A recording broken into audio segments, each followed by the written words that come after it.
What is a warrior? A warrior is defined in many ways. A fighter, a leader, a hero. Someone who has courage, strength, power, and resilience to whatever faces them.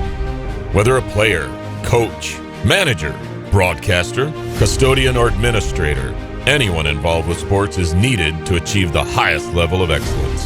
It takes a warrior to achieve excellence, but it takes a village of warriors to achieve greatness. This is the Warriors Beyond the Scoreboard podcast. This is Warriors Beyond the Scoreboard. My name is Garrett Lash, and I am a digital audio video media Pathways CTE student of Mr. Van Luce class.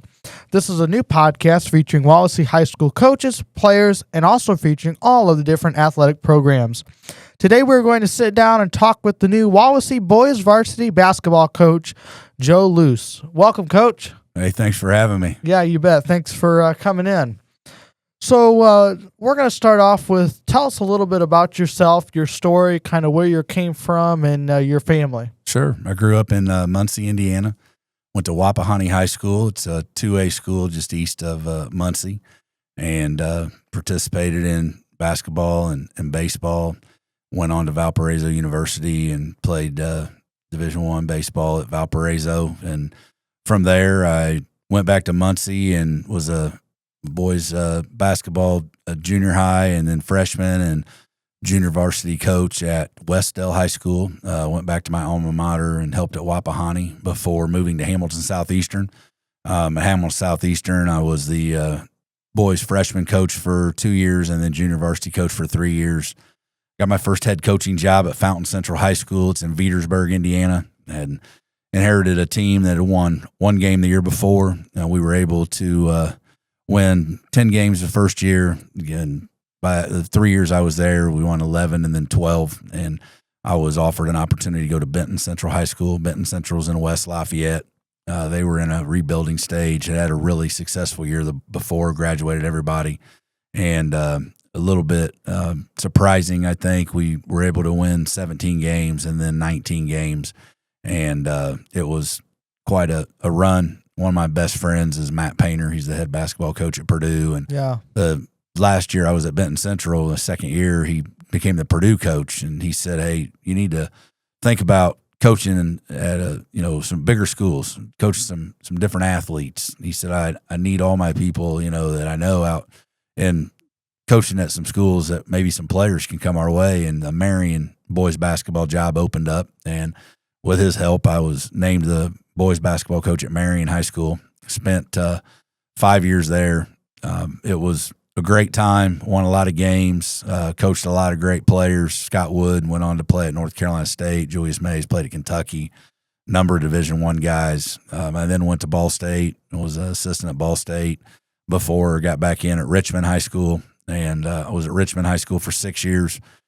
The college game just wasn't for me. I decided it was away from my family too much, and so Richmond was a great fit. We got it going there. They had won 7 games a year before we got there. Last year we won 26 games and were beating the Final Four of 4A basketball. They hadn't won a class basketball sectional in 20 years, and we were able to win 2, win a regional, and then got beaten to semi-state by a really good Evansville Rights team, but had a good run. And Jeffersonville High School, they called and made an offer, couldn't refuse, and moved to Jeffersonville. And again, coming off of a team that had struggled a little bit, we were able to get it going. I was there 4 years. We won our sectional my last year, beat by Bloomington South in the regional, and had a good run.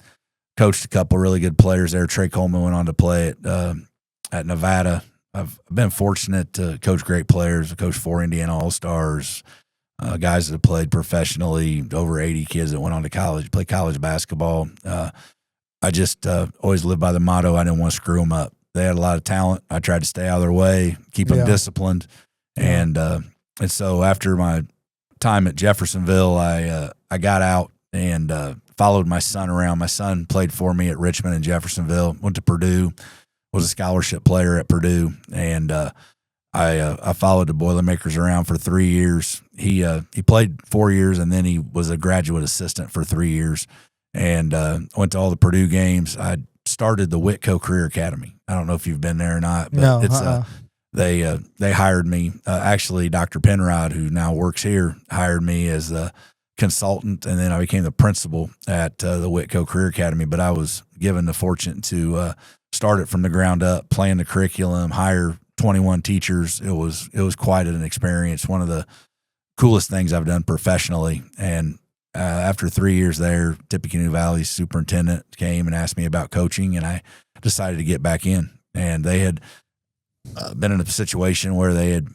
struggled a little bit, and we were able to have 3 winning seasons there in a row, won 18, 16, and 20 games. And then I was another situation. I've been recruited at all the jobs that I've went to and asked to come, and the Wawasee job opened up, and I knew some people here, and they kind of explained after Coach Lefevre left that, when it was open, that it would be an opportunity to maybe get something off the ground again. And the one thing I noticed about the workouts that I had in the spring is that they were very well coached. I know they'd struggled in the win and loss column, but there was lots of really good things that obviously were happening.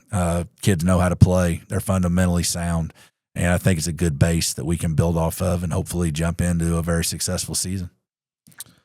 So you have been all across the board in all different types of jobs and situations. And as you look back, what are some memorable moments during your career?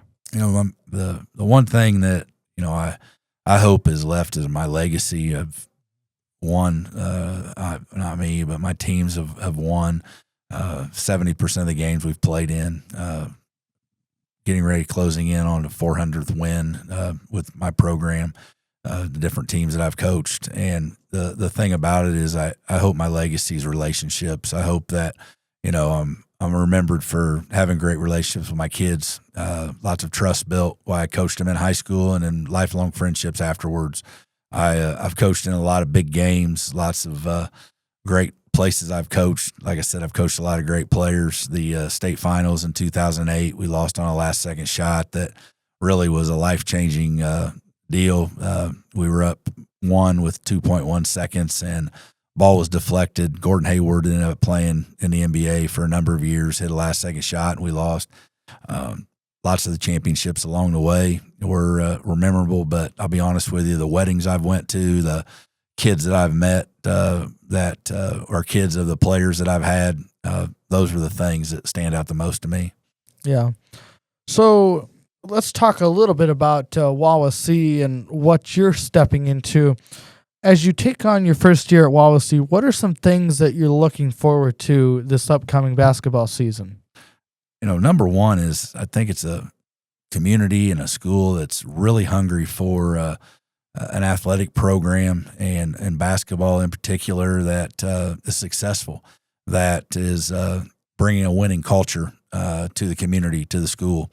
And I'm just blown away, to be honest with you, at the support I've gotten, the message that I got when the job was proposed, as far as what this could be. It's definitely a situation that they're willing to provide the support that I think it takes administratively and community wise to have the kind of success that I'm hopeful for. So just that message that I got really aligned with my vision of what it takes to be a successful basketball program, and they're hungry. So that drew me to Wawasee. The other thing is I mentioned before, I think that in many ways they have a really strong foundation. There was lots of positive things that happened as far as kids learning how to play and being competitive that we can build upon. And then anytime you can have a player, Nolan Holswartz, I hope I said that right. I got to learn to pronounce his name, but Nolan's a fantastic player. And when you step into a program that has a guy like him, as well as some of the other returners, you have a chance to be successful. I was looking at John Harold's. You started coaching in '99 at Fountain Central. How do you think you've grown since that time? It's, amazing what you look back on and wish that you knew then that you know now. Yeah. The one thing is I think balance and understanding that less is more lots of times. I want to obviously give our guys the court time, the instruction necessary to be successful. But, I've learned that sometimes a day off, sometimes a shorter practice, sometimes just watching film and shooting free throws can be as productive as a 2-hour practice that you just get after it. So that's one thing I've learned. I've also learned that communication, I knew it early, but just the strength of communication and building trust allows you to move your guys along a lot faster. You can go in and you can be demanding and set high expectations, but if you don't have kids that believe in you, you don't have kids that believe in your coaching staff, then they're not going to grow as fast as you want them to. And, the strongest teams are the ones that are player driven, that aren't coach driven. When we get good here, it's going to be because the guys on the floor that take ownership get us as coaches out of the picture and really just take our message we've given them and go with it. And that's, a lot of, I think, growth that I've had as a coach, that I've really learned that the more empowerment you give to your players, the more opportunity you give them to lead, the better off you're going to be. Sometimes the practices that you don't have are the good ones. That's a good point. Sometimes that, you don't always have to practice every night. Sometimes it's good to have a night off, go home, get some rest before a game or something. So, yeah. And those are good points you talked about, having that competitiveness, and, you guys can work at practice all night long about certain things and certain plays you want to run.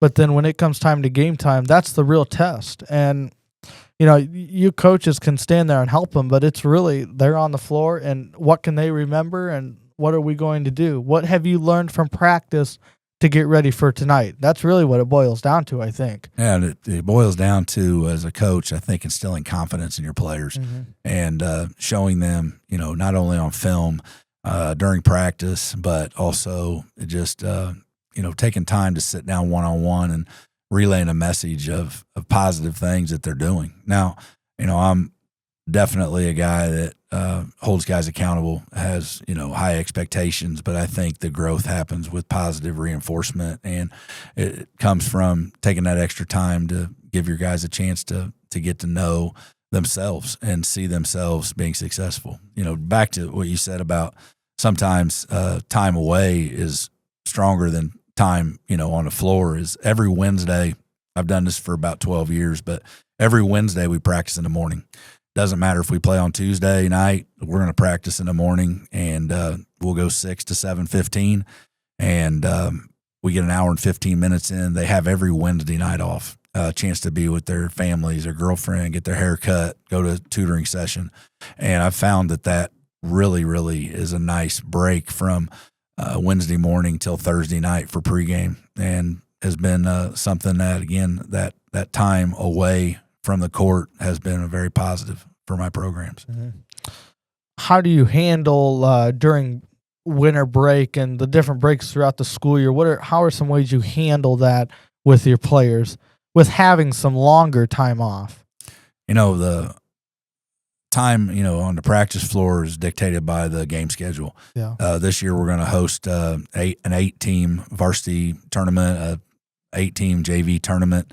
It's right after the new year. So the week before, if we didn't play January 2nd and 3rd and we played that next weekend, I would give them up to 5 days off, allow them to come in and shoot if they wanted on their own.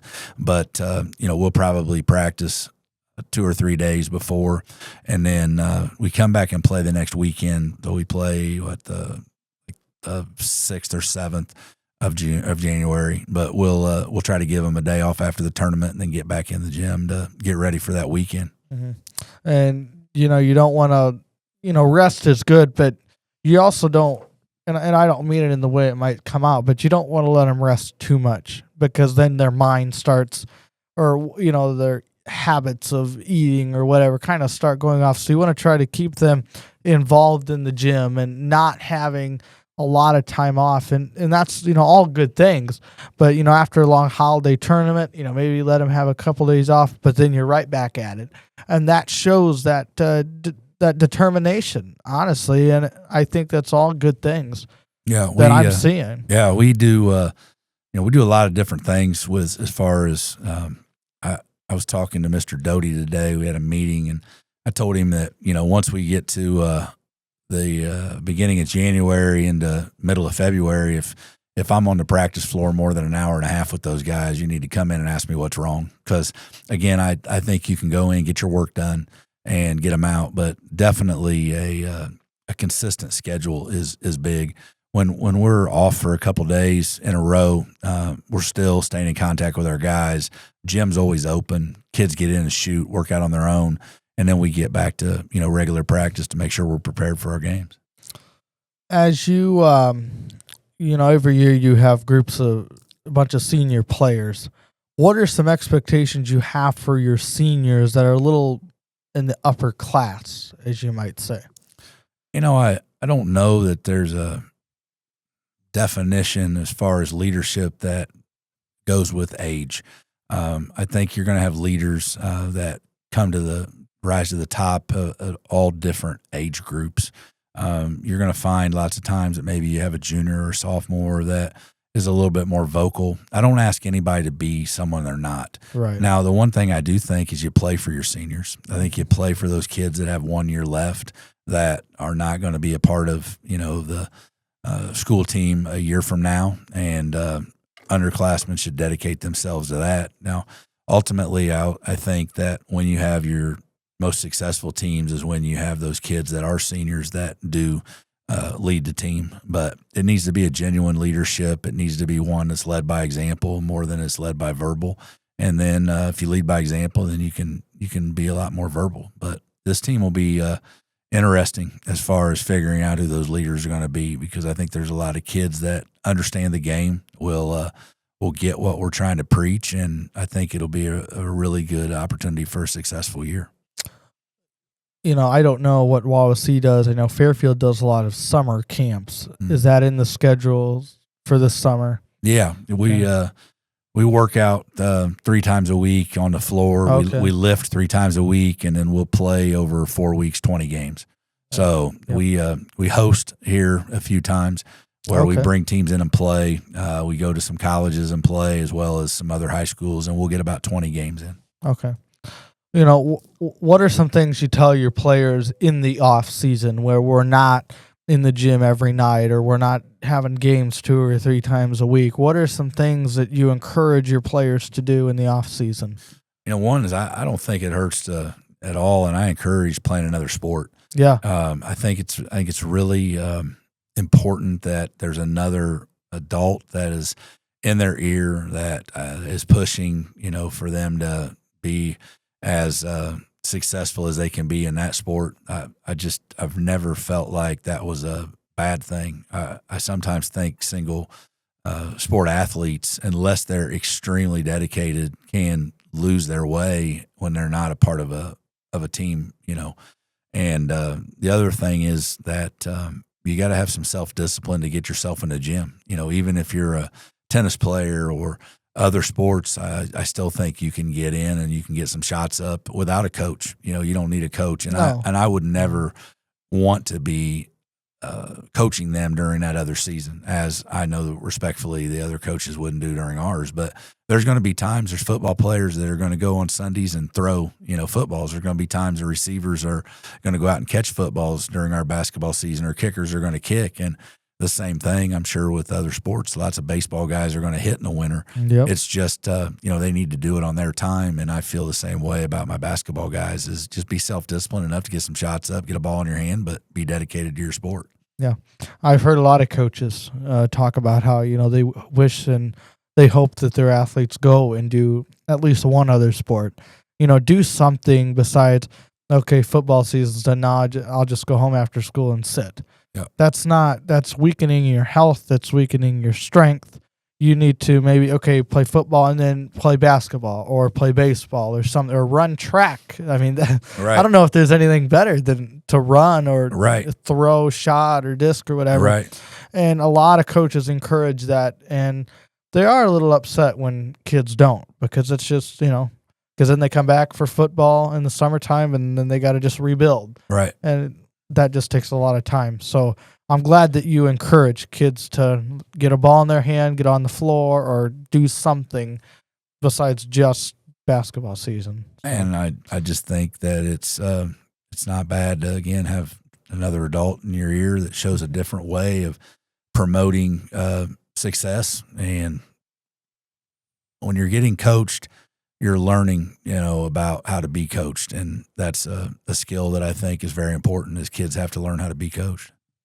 Every year, every season's a new season. It's a fresh start. And it doesn't matter if you've graduated seniors or you have a lot of kids that you've had for, a year or two. But are there different goals you set for your team every year, or does it just kind of stay the same?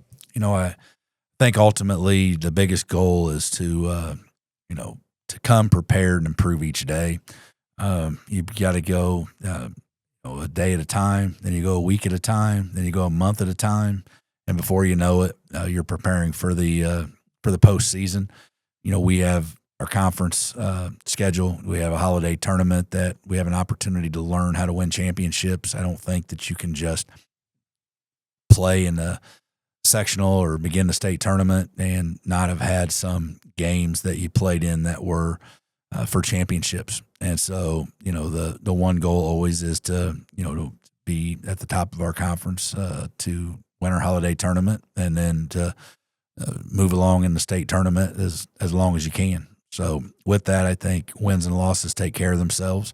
And I think the most important thing is learning how to be prepared every day, to put aside whatever happened during the day and be ready to practice, to put a great game behind you.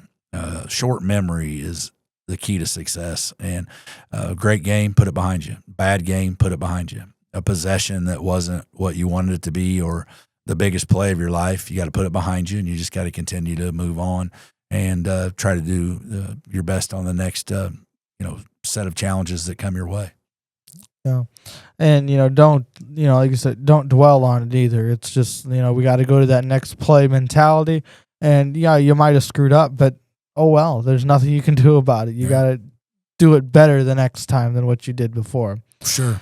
And so, yeah, those are all important things that, players have to think about and have to be ready for. I also think, again, I mentioned it just a second ago, is while you can't dwell on mistakes, I don't think you can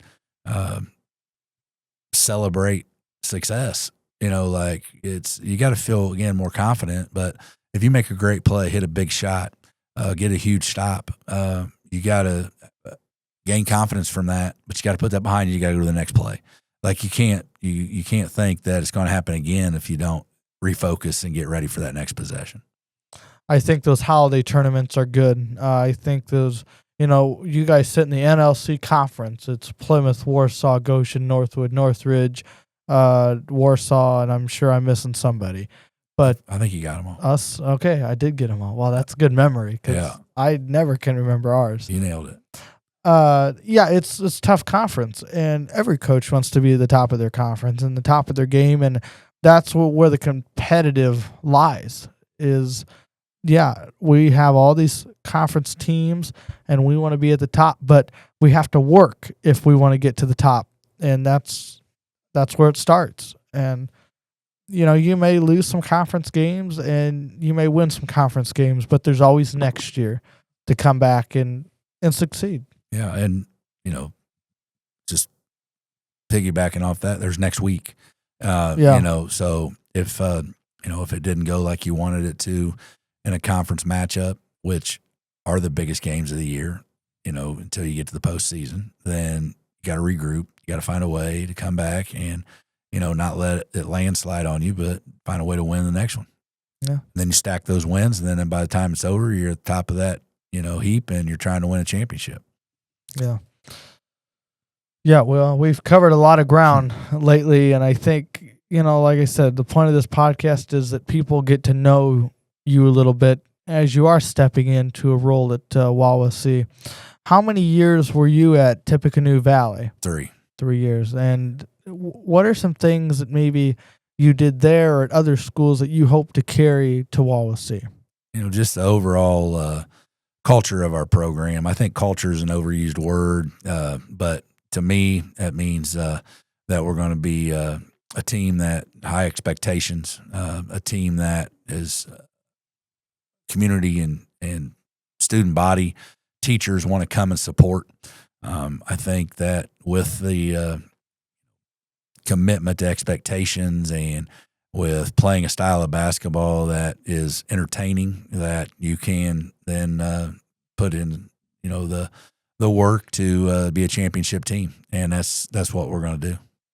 You were a new coach at one point, and there are many new coaches. What is some advice you would give to a new coach starting out? My biggest thing is never forget it's about the players. I've again been blessed to, my resume I look at, and I'm sometimes, like shocked myself of the games and championships we've won. But, I strive to make sure that it's always we, it's always they, it's always us. And to remember that, there's not a game won that wasn't about the players. I try to stay out of their way. I try to get them prepared, try to manage a game, but it's about the players. And when coaches come in many times and they have their system and they have, their goals, it just makes me cringe a little bit that they're going to be in a situation that, it's putting you on an island. Then you got to have your players, you got to have your coaching staff, responsibilities you give to your assistant coaches, and the more things you can ask them to do, the more buy-in you get, the more responsibility you give to your players, the more buy-in you get. So I would just always make sure to tell young guys, like, never forget what it's all about. That's about those kids. Yeah. And flip it around. What is some advice that you would give players toward coaches? Just, if I get what you're saying, that 4 years is a short time. Yeah. And, the advice that, I would say is that, they need to just cherish every moment. They need to realize that it's going to be a quick ride, and it can also be lifelong memories if you do it right. Mm-hmm. Quick ride indeed, and it goes by fast. And when you get to senior year, it's like, man, it's already over. I like know. It just started, but that's just how fast it goes. But the important part is that you have fun with it during that journey. And we talked a little bit before the show about your family. How does your family play a big role in your coaching life? I mean, it's like I said, when we were talking off air, it's a lifestyle. It's not a job. I've been called many times a professional high school basketball coach. This is what I do. And if you don't have, your family as a part of it, then you're a lonely guy. My kids, my parents have always bought into being a part of that. I've come from an athletic family. My brother's a high school coach at Newcastle High School. My other brother, Chris, was an assistant of mine for a number of years. And my kids have all been athletes, and my son Tommy's an assistant basketball coach at Kent State University. I got a daughter that works for the Colts. My other two daughters are very involved in athletics. My youngest daughter is a college volleyball player, and my middle daughter is somebody that was a college soccer player and now is a physical recreational therapist. Wow. Yeah. So athletics runs in your family. Yeah. There's no taking that off. No, so. That's just part of us. Yeah. And that's good because, if you have a family that does athletics, they understand. Let's talk a little bit about that. Let's talk about the time as coach that it takes away from your family. It's a real hard balance, and it's caused me, lots of hard times as far as just making the right decision. Like I said, I stepped away from college basketball coaching because I needed to spend more time with my family. The one thing is I've always tried to involve my family in everything I've done. They come to the games. They help with camps. They're there as a part of summer stuff that we'll do. My kids are all grown; they still come, and they're still a part of my games. And we were in a sectional last year, and all my kids were there. My parents, they split the season. They go to half my brother's games, they go to half my games, and it doesn't matter what the distance is. Mm-hmm. So I think just involving them, again, it's a lifestyle, it's not a job. And if you do that, then you can have good balance. And I've learned a lot about balance over my career. Yeah. So what are some things you're looking forward to as you step in to Wawasee? I know we talked a little bit about this earlier, but as we really get going, what are some things that you're excited about? Getting started, number one. Yeah. But then getting to know my players. I've spent a lot of time getting to know these guys off the court, on the court.